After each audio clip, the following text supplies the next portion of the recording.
management and due diligence tools available. They are dedicated to helping their clients with all of their people-related decisions. To learn more, go to www.peopleg2.com. Talent Talk centers on the topics of talent recruitment and management, leadership development, company culture, and employee engagement. These are all timely topics for CEOs, entrepreneurs, HR professionals, and business leaders. We hope that as you tune in to listen each week, whether to the live broadcast or to the podcast on iTunes or iHeartRadio, that you hear something you can take away that will help you grow and impact your career in a positive way. And now, here's the host of the Talent Talk radio show, the founder and CEO of People G2, Chris Dyer.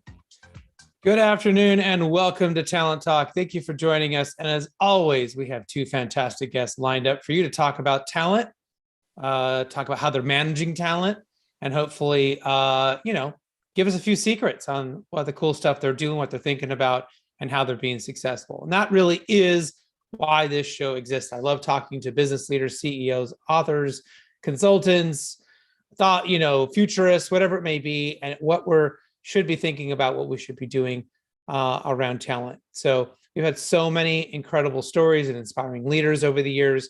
I've been really fortunate to be able to put a lot of their stories into some of my books. The first one, The Power of Company Culture, was a bestseller when that came out. And then, of course, this year we released Remote Work, which was also a bestseller. Love to have you check those out if you want to catch up on those stories, find out what some of the best stories were from guests from our show, as well as, the stuff that I try to do. Talent Talk is live every Tuesday, 1 p.m. Pacific Standard Time. A lot of you know you can tune in to the TuneIn Network, OC Talk Radio. But we're also broadcasting this now on YouTube, Facebook, LinkedIn, and Twitter live. So on LinkedIn and Twitter, we are live interacting as well. So if you comment there, if you're retweeting, we will bring in the questions, we'll comment and sort of keep the conversation going as well. So don't forget to follow the hashtag @PeopleG2 the handle @PeopleG2 or the hashtag Talent Talk. And we will make sure to try to catch your comments, catch your suggestions, and keep that conversation going. My guests today are the Vice President of Product at Paradox, Josh Spears. We'll bring him in first. And then after the commercial break, we'll bring in leadership coach Salomé Trambach and see what he's got to say for us. But let's go ahead and get started. Our first guest today, as I mentioned, is Josh Spears, co-founder of Tratify, now Tratify by Paradox. And as a part of the Paradox family, they continue to simplify the way business, job seekers, and employees connect using the power of human insight. I definitely want to learn more about that. That sounds like a really good elevator pitch. But welcome to the show today, Josh. Hey, Chris, thanks for having me. Yeah. So how are you? And, tell us a little bit more about you. What's important for us to know, for our conversation today? Yeah. So I am doing fantastic. It's been a great year. As you kind of alluded to earlier in the year, around August, we actually were acquired by Paradox after a 10-year journey of kind of starting Tratify with my co-founder, Dan Sines, back in 2011, and then taking that through to now joining Paradox. So it's been quite a year for us and the team. And we're super excited for the path ahead with Paradox. Yes, I know Dan is a past talent show guest, and we had him on. And you've gone through this, like you said, this acquisition together. Why was this the right fit for you guys? It can be a great thing, it can be a terrible thing, it can be a hard thing, but it sounds like it's been a good thing for you guys. So why was it a good fit? And what do you sort of, what does the future look like? Yeah, I think, of all the possible scenarios, this is potentially one of the best outcomes for us, in that we really found in Paradox a partner who kind of shares on a fundamental level our vision of kind of what product should be, particularly in this talent acquisition space, and also our passion for just creating what we refer to as magical experiences. So from day one, core to our DNA at Tratify has always been, how do we create the fastest, most accurate predictive assessment in the market? How do we create something that is engaging for candidates and allows them to kind of go through the process in seconds versus many minutes? So I think what Paradox has done, which is really quite fascinating, is develop this conversational assistant, Olivia, that has conversations with candidates, and through those conversations can help them apply for positions, search for positions, even ask questions about kind of the role and the company over time. So as we partnered with Paradox initially, we saw there was a tremendous amount of overlap between kind of our shared vision and shared values in terms of what we built. And in a great way, this kind of happened organically. So we initially did start as partners, servicing kind of mutual clients together. And then through that relationship, saw there was a natural kind of union that could exist between the two of us, and that we could be stronger together. And frankly, from my perspective, from Tradeify perspective, we've always been looking for a company like Paradox that had a platform by which all of this great assessment product and content that we've developed could be delivered and administered throughout the talent lifecycle. Right. Well, I mean, M&As happen all the time. We hear about that, but I think what we hear about a little less is the sort of challenges that leaders face in that regard, right? So whether that's how do you maintain your culture, how do you help your people, maybe suddenly things explode, right? And you're now selling a lot more than you ever did before, right? And there's a lot of different types of things that are challenges. What was the experience like for you guys, and from a leadership perspective, and maybe how have you helped your team manage that change?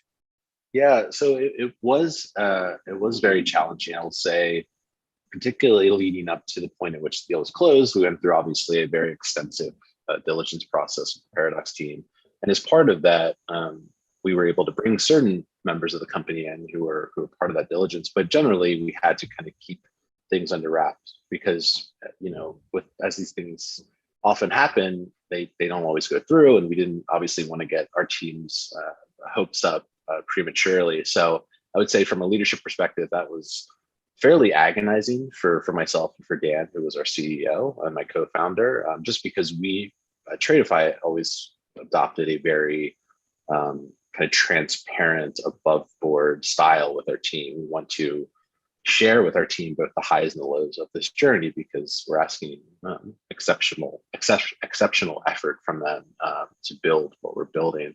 So I think that was certainly a relief when we were finally able to make the announcement and let everyone know that this was happening. And then from that point through today, what we've really made every effort to do is just to kind of keep that communication going, in terms of making sure that the transition, the deeper integration into Paradox is well communicated across all the teams, so that everyone kind of is in the loop with what's going on, and that there's always open channels of communication. And I think that particularly for us, those have been myself and Dan. So as leaders of Tradeify, we're still kind of making ourselves available, even in our new roles at Paradox, so that our team can come to us and kind of bring to us any issues or any questions or comments, and that we can kind of make ourselves available to serve in that purpose, which I think has been greatly appreciated by our team and has actually assisted in making kind of the transition happen much more smoothly.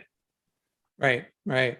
Well, I mean, one of the things that I think all leaders have been thinking about, talking about, or even impacted by is this, great resignation or the great reshuffle that we've been seeing. I mean, it was COVID, it was work from home, and now people are willing to move, to change. I think some of the movement was just maybe halted, right? It was just sort of paused for a while during COVID, and now it got kind of pent up, and then now it's all sort of happening at once. But nonetheless, it's happening.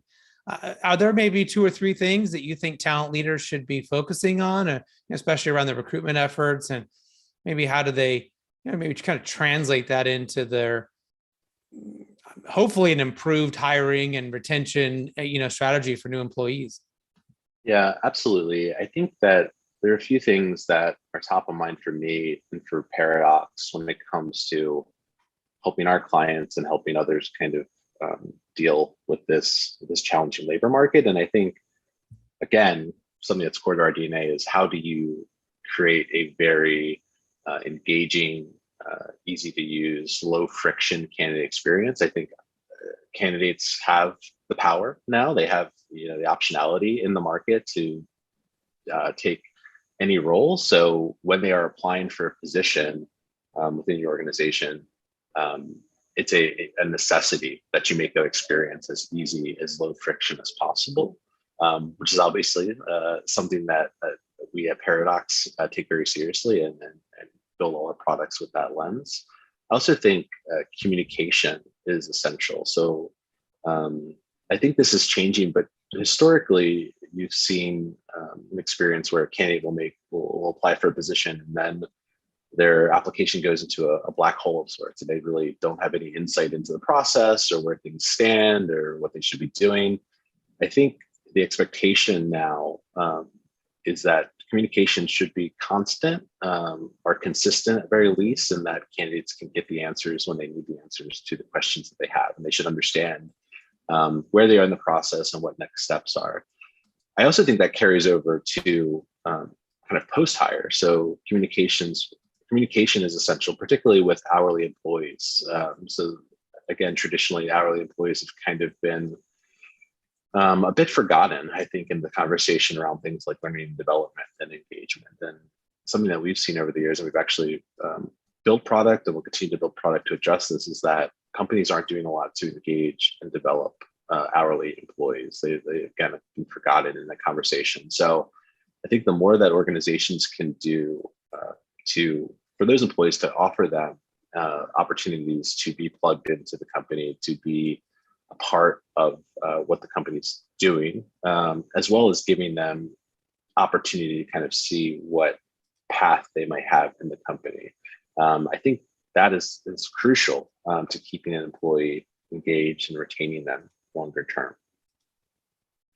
Yeah, I mean, it's really important, and I don't know. I feel like there's sometimes a disconnect. Sometimes there's a maybe a lack of thought and like a holistic effort right across that entire process for everybody. We hear from people on this show that are top employers that really have it going, that they're thinking about every angle. They're thinking about it from every sort of stakeholder, every employee sort of perspective, and trying to create the best. You can't do it perfectly for everyone, but trying to create the best experience that they can, and even insert some sort of individual choices in that, right? To let employees sort of select how and when and where they sort of dive into things and how they become exposed to things in that process. That seems to be the best. And yet we're talking to people who are struggling, right? It's clear that some major part hasn't been thought about, some major part hasn't been dealt with. So do you have any suggestions there? I mean, it's great to say you got to have it all figured out, but if you don't yet, Yep. How do you cross that chasm, Yeah, I think the advice I would give for any organizations who are struggling now is to really kind of take a step back and process and kind of look at the end-to-end kind of workflow and experience that currently exists for your talent, and take some time to really audit that process and look at it from a candidate's perspective or our consumer's perspective, because I think something that we've been seeing in HR technology for the past few years is this transition more to products that feel like consumer grade products, and really they should be. We should be creating experiences that stand shoulder to shoulder with an Instagram, with a Snapchat. They should be as engaging. They should be as easy to use as those products. And historically, the applications that have been built in the space have not been. They've been clunky and hard to navigate and boring. So I think an organization really needs to step back and take kind of stock of what that workflow looks like, and then find vendors, find solutions that kind of meet that need for this modern candidate. And that does require some change, I think, and some ability to invest in researching what's out there. But I do think it's something that candidates do expect today, and it could very well be a reason that the candidate chooses not to apply with their organization if they have a poor experience applying for a role with an organization. So I think all these things need to be taken into account, and you really, in many ways, are making that first impression with that candidate when they're applying, and you need to take advantage of that opportunity to put your best foot forward much like the candidate is putting their best foot forward as they're applying and interviewing. Yeah. Well, I know during the last, year and a half or so, we have some people in our society that have done some amazing things, these frontline workers and people who've really been out there. But I think one of the unsung heroes of this time has been recruiters. They have had to do so much, and when they have been effective, right, they've been able to.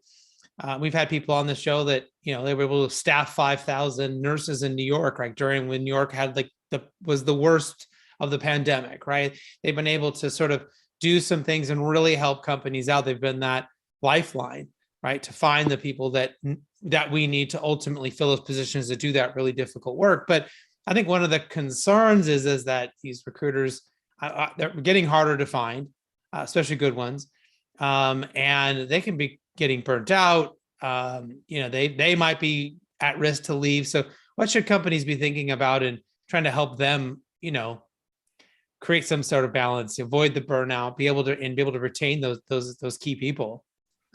Yeah, I'm glad you brought that up, Chris, because it is something that we see consistently in the market in terms of organizations having less and less resources to recruit, which means smaller recruiting teams and longer hours and more burnout. And I think what's important, again, is that the organization finds the right solutions and tools that can assist their team. And I often think there is some fear from recruiters when the organization is looking at solutions and tools, a fear that potentially their role could be replaced, or they could somehow be kind of shoved out of the organization. And I think actually what we try to do at Paradox and Tradeify is create solutions and tools that can get the recruiter away from what we call the BS work, the boring stuff. We want recruiters to spend time actually talking to candidates and doing things that drew them to recruiting in the first place, things that they love, the human elements of recruiting, and take all the things like scheduling and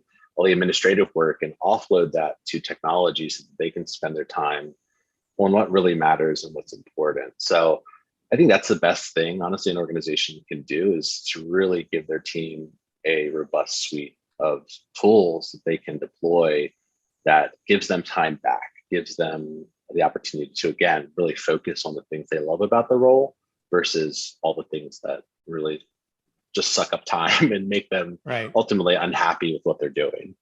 Well, it's fascinating that, technology is supposed to make us, more efficient and do all these great things for us so we can spend more time doing the human things, right? That's right. And yet I feel like, every person I know is looking for a job.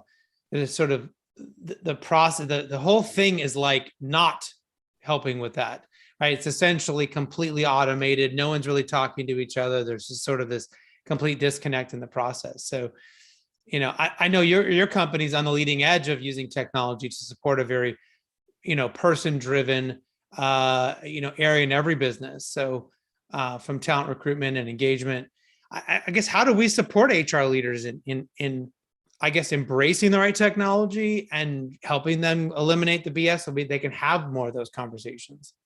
Yeah, I think for us, education is key, and removing some of these, I think, unfair misunderstandings of what some of these solutions do and what they offer. And again, I think we never want to kind of replace a recruiter or take away someone's job. We want to build solutions that, again, allow them to get back to what really brings them joy and happiness in their work as well.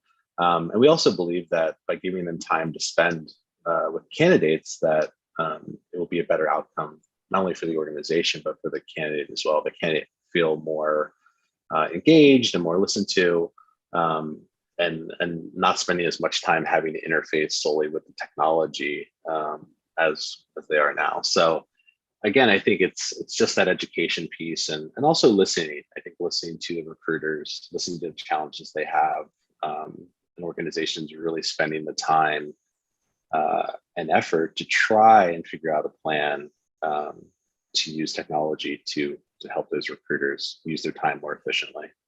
Yeah. Have you seen, sort of an uptick in, I guess, maybe struggles or in the retention of hourly workers? We have, yes. So we are seeing struggles with retention in the hourly space. Again, I just think we're in this interesting time where there's certainly an abundance of optionality for the hourly worker in the market. There's a tremendous amount of roles they could take. I also think this isn't something that has been talked about a ton as part of this labor shortage conversation, but I think the gig economy is also significantly contributing to these changes that we're seeing, because it offers that flexibility and that ability to kind of set your own hours and kind of work for yourself, so to speak. So, and that's really for us, I think, our sweet spot from a Paradox and Trader Fair perspective. We do focus on kind of hourly space, not exclusively, but we prioritize it. And particularly for what we're doing with kind of post-hire in terms of, learning and development and coaching, that is going to be a focus for us in the hourly space, because again, that audience, I believe, has been traditionally underserved and kind of forgotten. So we want to create tools that can not only help with selection of those hourly workers, but also help organizations retain those workers and provide engagement opportunities for them, as well as development opportunities. Well, I've got a teenage son, and I can tell you, I've sat with him and worked with him on, as someone he's an hourly employee, right? Coming in and trying to get jobs. And it's been pretty disastrous. It's pretty terrible at, the terrible automation, that, having to repeat things over and over again, the communication, it's like, could you have designed anything with user experience less in mind, right? And it's crazy. Like I thought we'd be so much farther along. We've been far better off when I was a kid, just written an application and walked in and handed it to a manager. I had far better experience than what he's having, filling out hundreds and hundreds of these forms and using all these different like recruiting sites and things, where the disconnect, right? And the noise is just immense, to where he is having a hard time navigating it, and when we went against the grain, we literally went into a place and filled out an app, and he got a job on the spot, right? Wow. We bypassed all of the junk that's supposed to be there that never got him anything, so to your point, we have a long way to go. We do. And I don't know how much of that is generational either. I was certainly willing to go do all that work. I think he would prefer to do it all on the phone or do over text. We have 5 generations in the workplace right now. What are some of the challenges, or I guess even opportunities, that come with managing that many different generations? Yeah. So I really think, and I kind of look at this from a product lens, because that's what I do. But I do think, often in kind of our industry, there's this view that there's vast differences between the different kind of age demographics, and frankly, what we've seen is that there's actually more similarities in kind of how people use products and technology than there are differences. And again, an easy kind of frictionless experience is appreciated by people of all ages. Whether you're a young person who has been using an iPad from the age of 3, or if you're someone in your 50s or 60s that has been learning technology over the last few years. I think it's important to create, again, these touch points that allow people to get more quickly to, like you were describing with your son, Chris, this human interaction, this human experience that in some ways has been lost from our current kind of workflows and experiences. So both from the candidate side and the recruiter side, we want to create that opportunity to kind of engage and to get kind of something back for all the effort that's put into all these experiences. So an example there that is something that we actually did a few years ago is we created an output from our assessment that is taken as part of the apply process that could be shared with candidates. So most of the time when you take an assessment as part of the apply process, it again goes into the void and you're not really sure how you did or what it means for your your next steps? Well, we actually have a report that we give back to the candidate that an organization can share and say, hey, thanks for doing that. Here's your report. Hey, learn a little bit about yourself. What are your strengths? What are your weaknesses? What are things you can improve upon? And I think that's something that for us, we've seen candidates of all ages appreciate, something that feels like, again, a human touch that can give back to them, that can say, okay, we're not just a faceless organization that views you as a warm body. We actually care about you in this process. Whether or not we actually do hire you, we still realize you're a human being, right, and we want to respect you and your time that you put into this. So I think just, again, building good products that kind of simplify these experiences and allow people to get back to the human interactions. It applies across the board. So important. It's definitely so important. Well, last and most important question, how can people get a hold of you? How can they find out more about your company? Sure. So you can visit paradox.ai is our website to get more information. And then I'm also on LinkedIn, and my email is josh.spears@paradox.ai. Josh, thank you so much for being on our show today and being a guest. Some fantastic insights, and love to see the trajectory and the progress you guys are having over there. So love to have you come back at some point and keep us up to speed with what you guys are doing. Thanks so much, Chris. Appreciate it. All right, we're right back after this quick commercial break and bring in my second guest, Salomé Trambach. Imagine buying a newspaper and discovering that the news you're reading is 6 months old. There isn't much that stays the same for 6 months. And the same thing goes for background checks. In a time when so much outdated information is being passed around, it's good to know that People G2 offers something different. At People G2, we provide today's intelligence, not yesterday's news.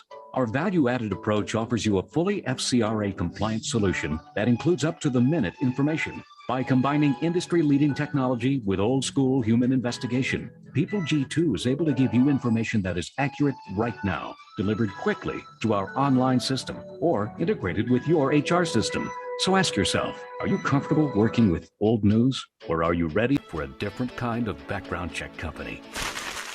Visit peopleg2.com or call 800-630-2880. That's 800-630-2880 or peopleg2.com. Welcome back to the Talent Talk radio show. In case you missed my first guest, don't worry, you can get Josh's interview on our podcast. We'll have it up in a few weeks. Or don't forget, we are live streaming right now on Facebook, on YouTube, on Twitter, on LinkedIn. You can go and watch the interviews as well for this show or any other past shows in the last maybe 6 months or so. We've been doing this live thing. And don't forget, you can also go to talenttalkradio.com. You can subscribe there. Of course, Spotify, Stitcher, iHeartRadio, iTunes, wherever you listen to podcasts, we're there. Don't forget to subscribe so you never miss an episode. All right, we're going to bring in my next guest, whose name I've been practicing all day. So hopefully I get it right. Salomé Trambach. We'll see how I did. Public speaker and leadership coach. She's a personal growth and leadership coaching coach who empowers leaders to lead with impact through self-awareness, mindfulness, and courage. Welcome to the show. Thank you. And you did pronounce my name more or less really good. Okay, close enough. Close enough. I think so. Close enough. Very good. All right.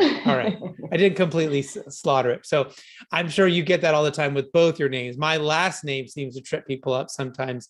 Dyer, right? Yeah. And it's funny, there's a street in my county that people know is Dyer Road. And yet when they come and ask me my name, they always say Dyer. They say it wrong, even though they say the street name right. So it's this weird, like, mental thing. So I've always I just gave it up. Okay. Yeah, that's me, Yeah, but, I know the feeling. Well, how are you? And what else should we know about you for our conversation today? Yeah, I'm good. I am actually in Copenhagen, so in Denmark, far away from you. And it's late evening here, around 10:30 p.m. Wow. And I guess what I would love to kind of share with the audience, which might be relevant for our conversation today, is that I am multicultural. So I'm Danish on my mother's side, and I'm French on my dad's side, with some extra roots from a lot of other places. But it's important because I do think that it defines me, both my multiculturalism, but also having lived in a lot of different countries, growing up in an international environment. And it's really had a huge impact in how I view the world. And it's also played a role in my passion and dedication towards personal development and leadership, and just, the journey within and wanting to get to know myself better in order to understand the world better and to show up better as a human and as a coach, which is what I do on a day-to-day basis. Yeah. Well, first, thank you for staying up so late to talk with us. This is a live show, pleasure. So it's hard to move it around. But yeah, we always enjoy having guests from all around the world, and sometimes the timing works, sometimes it doesn't. But I think what you just articulated is the kind of guest, the kind of person that I really enjoy talking to. Someone who is, enjoys understanding different people and different environments and different situations and why they work or why they don't work, right? And is inquisitive enough to say, I want to know more about that, or I want to know more about that person. I think the other end of that spectrum are those kinds of people frustrate me, right? That just don't care to know why this works, or why that manager is good, or why that employee worked out, right? They just think it's luck and happenstance, or they just don't care. I don't know. So I agree. But in your own words, since you work with so many specific people and great leaders, or maybe even some not so great leaders, so you know what not to do, but how would you describe a great and an empowering leader? I think that, to me, a great and empowering leader is really three key things. There are a lot of things that can play a part, but I think the first main thing and the starting point is self-awareness. So really having that courage to kind of look inwards and, dare to question yourself, about, how good you are, or just how it is that you view the world, like you're mentioning before, right? I think that it's being self-aware also means that you're very aware of your own values, and you're able to be, congruent, and you're able to live by them. And also you invite your external environment to kind of come in and play a part in that as well. So you value other people's opinions, and you are curious about what the world has to say. I think number two, really important, if you want to be a really great leader, is actually understanding your power. So having an awareness of power dynamics, because it's really something that is key to creating trust in a team, an organization, in life in general. And so I think that is super important and not talked about enough in leadership today, if I had to be honest. I think, those things lead to the third part, which is really around creating trust. And that means, creating a safe space, creating environments where people feel like their voices are heard and their opinions matter. Yeah. Yeah, those are really important. And I'm not sure we've ever even talked about that idea of power on this show. I know I read with my book club a couple years back, the 48 Laws of Power. And it was really interesting how uncomfortable they were even discussing, the book has no ethics applied to it. It just says, here are the laws, here are the situations where power can happen, and here's how you should deal with it. It doesn't really tell you whether you should or should not implement those strategies, right? That's your own conversation to have. But it's like, the simple one is, don't make your boss look bad. Like rule number one, right? Your boss has power over you. Don't make your boss look like an idiot, or you're going to have a problem, right? I mean, it shouldn't be that way. You should be able to be totally truthful and transparent. But like, if you're going to make your boss look like an idiot, you're going to have a problem, right? Your boss has some power at some level to, decide what you work on, or if you get promoted, or do you get a raise, or whatever. So, and that's so interesting, because that's actually like a problem, right? And that's why we need to talk more about that, because that is not the way it should be at all. And this is also where cultures play a part, because everybody views leadership in many different ways, depending on your business culture. And yeah, it has a lot of aspects, and I'm sure you can create a great show about that in the future. But I think it's fascinating that it's like maybe almost something we don't want to talk about. I think there was some conversation in the last 2 years, I think, around the Me Too movement, especially in the United States, about the level of power that certain people had over other people, right? And then how that maybe impacted those situations, or maybe created more opportunities for them to happen and less opportunities for the victim of those to be able to stop it, right? So we know that power dynamics are out there. Are there situations where, the power dynamic is good? I mean, I can think of the negatives, right? But I think, are there places where the leaders can use their power for good, and it's something they should be leaning on? Absolutely. I mean, I think with anyone in power, if you do create that self-awareness, so if you do question yourself, then it's an opportunity for you to use your power in a positive way. And if you are self-aware, and if you are, a leader that is authentic as well, you use your power to kind of equalize power. So to put everybody at the same level. It's really just about understanding it. So knowing that it has an impact, knowing that you as a leader will be seen in a different way, and that your words, your actions have impact. And so you need to use it in the right way. You need to include people in the conversation. You need to create a safe space so that people feel that they can trust you. And it's really an art, but it's possible. And so it's just about actually just acknowledging, okay, this is the situation. I'm not running away from it. I'm embracing it. How can I make a positive impact?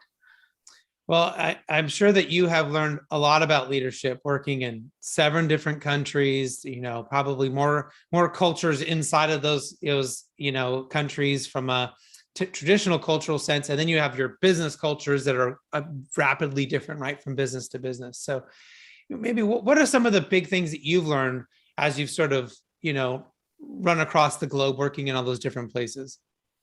Yeah, I mean, it's definitely fun, and it's super challenging to go and work, in a lot of different places. But I've been fortunate enough to be able to do that for a lot of different reasons. The last places that I worked internationally, because Denmark is my home and that is where I am now, were Mexico and then China. Wow. And I think that what you really realize is that the way that you see the world is definitely not the same depending on where you are. And so what I learned specifically is really to, like you mentioned at the beginning, actually, you talked about curiosity. And so one of the leadership traits that really become important from working across the globe or working with people that are sitting in all sorts of different places around the world is the need for traits such as curiosity, for humbleness, for presence, courage. And I have an interesting story is that when I was working in China a couple of years ago, I was working for a Danish company, and it's a company where half of the team was Danish, and so from Denmark, and the other half were Chinese, so from China. And you could not find 2 cultures that are more different. In China, or at least traditionally in the business culture, it's not normal to voice your opinion. You follow your leader, and you definitely do not question their authority. In Denmark, it's very flat hierarchies in most companies. And so it's much more normal and much more common to give your leader feedback and to share your opinion. And so I was initiating a feedback session, which involved all team members, and everybody had to, on a one-to-one basis, share feedback with one another. And management was a part of that. And I had done it several times before, and I really had to realize, okay, this is not going to work in the same way, because, you need to adapt. If I want to get the results that we need out of it, then we need to reassess what it is that needs to be done. So I think it's really about, taking a step back, asking the question, what is it that we need to get out of? What is it that we need to get out of the situation? How do we get their best? How do we make people more comfortable?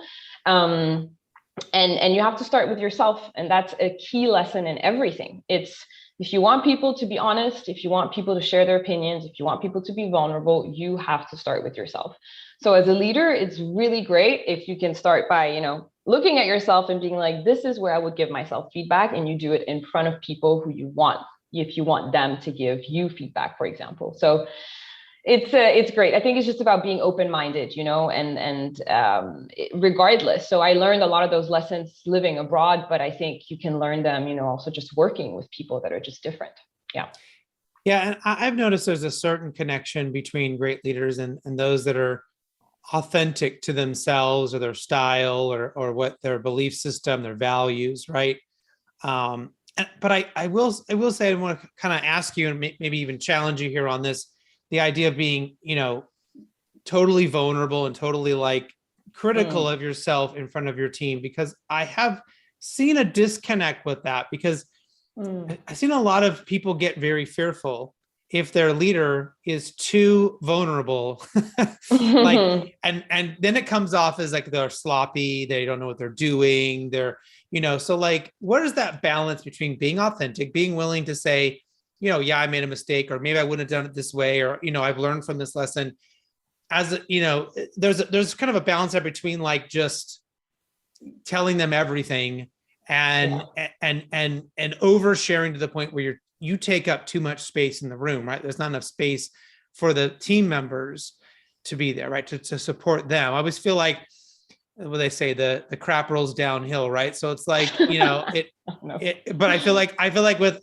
with vulnerability, I feel like it goes uphill. Like, you can go to your boss and say, oh, I feel like I totally struggled on this thing. But do we tell that to our team, right? Are we that authentic with them in that way? So what are your thoughts on how do we deal with that? Yeah, I mean, it's a really, really, really valid point. And I know that it is, I mean, you said it, it's all about balance. And honestly, it's all in moderation. So we can never go to an extreme. And that's why we always have to assess certain situations. Vulnerability can create miracles in many ways, because it can really create a lot of connection, a lot of engagement, a lot of things. But you have to be aware of your environment and understand where is what fitting. So of course, that requires a little bit of, first of all, reflection. So when it comes to being an authentic leader, self-awareness, as I mentioned as well, is really a key aspect of that, being a great empowering leader.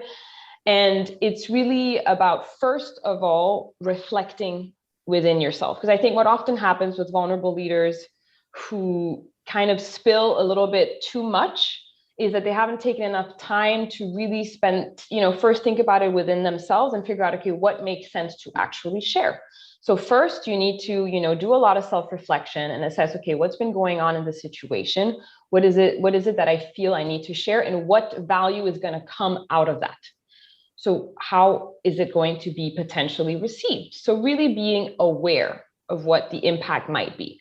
And I think in any case, it's impossible to know whether or not you're going to 100% go too far, because you will always be in a situation as a leader where you're not going to be able to please everybody. You're going to have very different team members on your team. Some people might think that you haven't gone far enough. Some people will think that you've gone too far. And so it's really about reining that in and saying, what am I comfortable doing? And what do I feel will feel good? Honestly, like, it really is about that. And then, taking the consequences as they come, because you're not going to be able to please everybody. So, feel it out, test it out potentially with a person first, a co-leader potentially. Right. Yeah. We've done exercises with teams where, you go around and have everyone share, but I always push on the leaders that they need to go last. Right. Because if they're, hard. It's hard, but if they show up and say, I'm in a great mood or I'm in a bad mood, people feel pressure to, like, if they say I'm in the best mood ever, I had this great thing happen. And then you go to someone on the team and they're like, oh, but my dog just died. Like, do they really want to share that because they don't want to disrupt the great energy that the leader just brought up? So I'm always pushing. Yeah. And it's like, I guess it's also really sensing your team. Where are you in your team dynamics and your team development? Because at some point the team is going to be comfortable enough to just share by themselves and then definitely go last. But if you're in a team where nobody dares to say anything, you have to go first. Yeah. Right. So you assess. Yeah. And maybe you can kind of show them how it's done and all that. But, we've also seen where,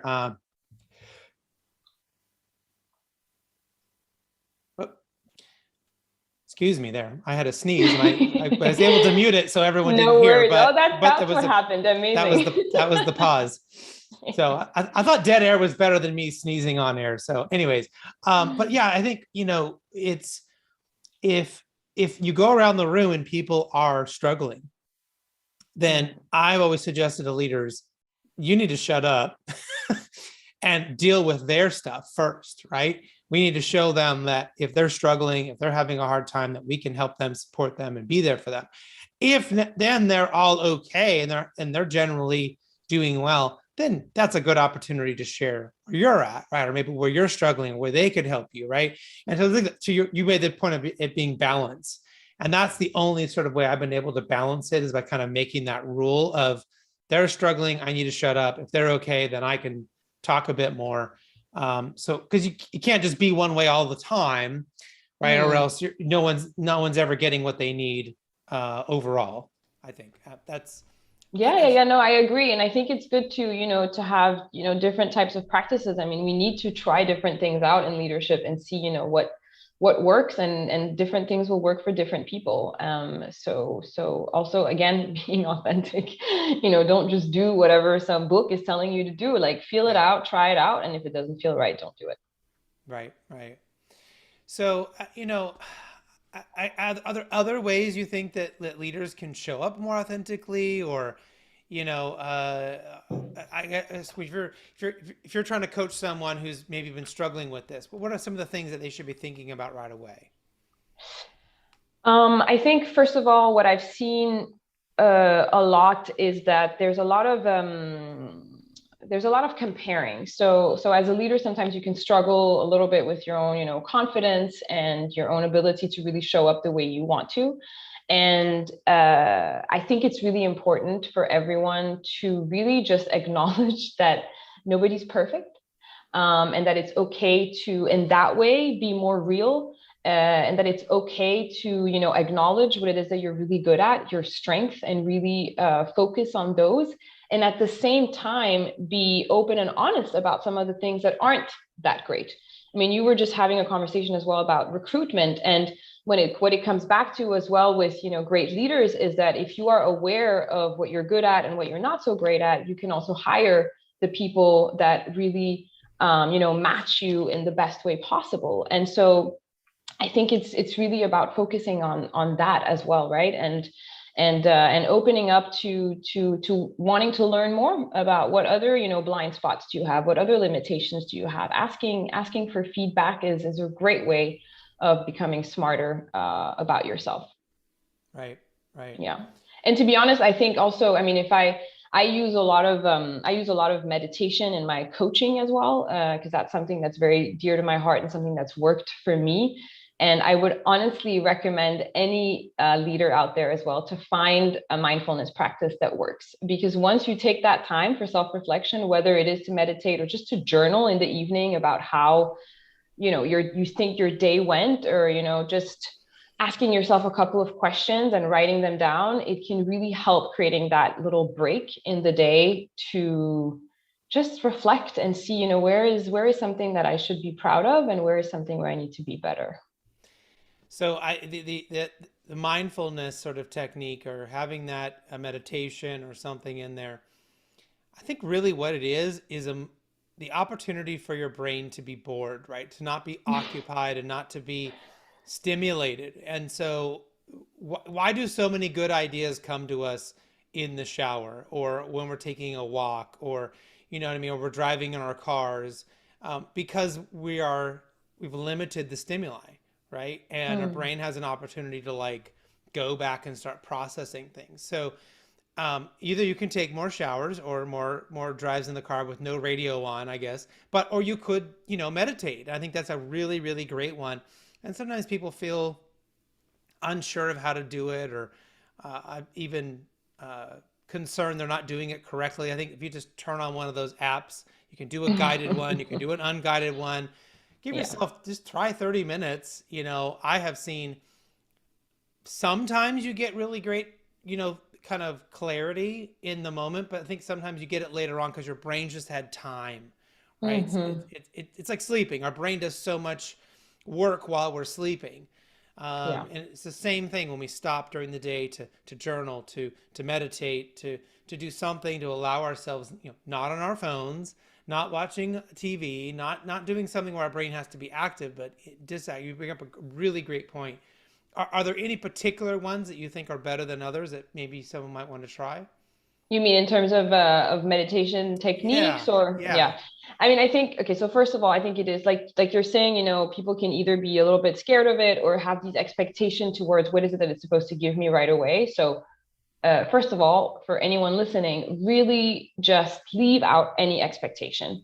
You can sit, you can lie down. I mean, lie down, you might risk falling asleep, but you can stand up. I think, take away all the noise of what you hear from the outside world and just kind of what feels right for you in that moment. You can close your eyes, you can keep a soft gaze, whatever it is. And it doesn't matter what happens in those 10 minutes, doesn't matter if a million thoughts come to you, just accept whatever is coming. Whatever you're feeling, accept it. I really think acceptance is a key word when it comes to meditation, is just letting whatever happens and not feeling like, oh God, it's supposed to be this way. And oh no, now I'm thinking about this and that's not what I'm supposed to do during these 10 minutes. Forget it, because then you will never appreciate that break that you can give yourself in the day.